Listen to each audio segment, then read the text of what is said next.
Hi! Magluluto tayo ng floating island na leche flan ang filling.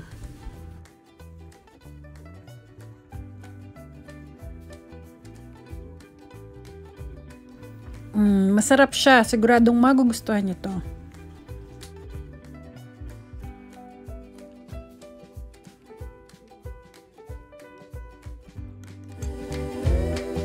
First, we need to prepare the custard.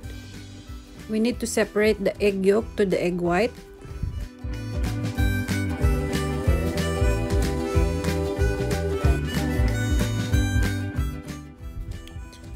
This one is 17 egg yolk. We add 2 cans of condensed milk.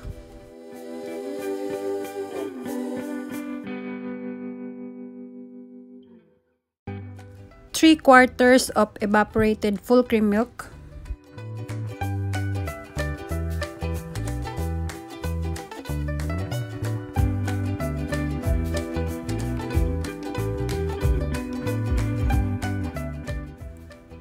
A teaspoon of vanilla essence.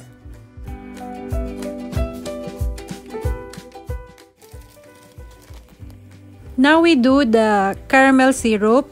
In a low heat, put 1 cup of caster sugar.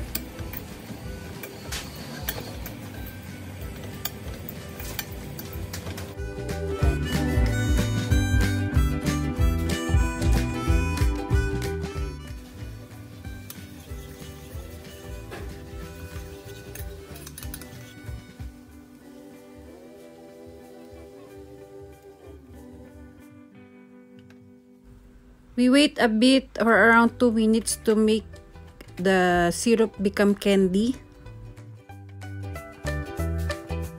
Now we can drain the custard mixture.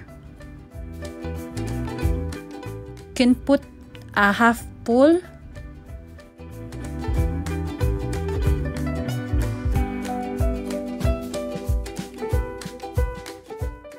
Now we need to cover with aluminum foil. Then we can steam for about 7 minutes.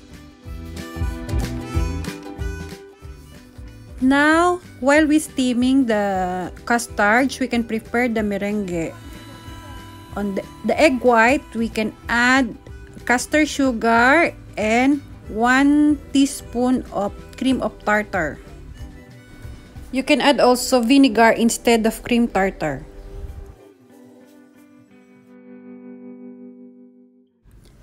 Now the custard is done. Now we can put on top the meringue mixture.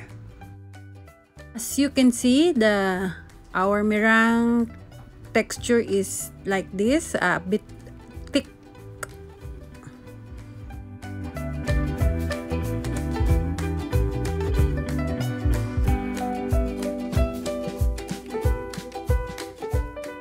As you can see, our custard is half cooked. Don't worry, it still can cook in the oven.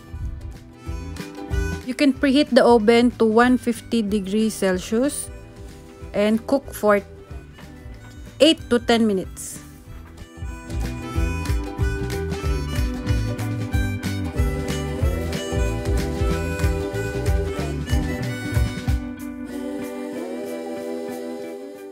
Ayan, we almost done our floating island custard.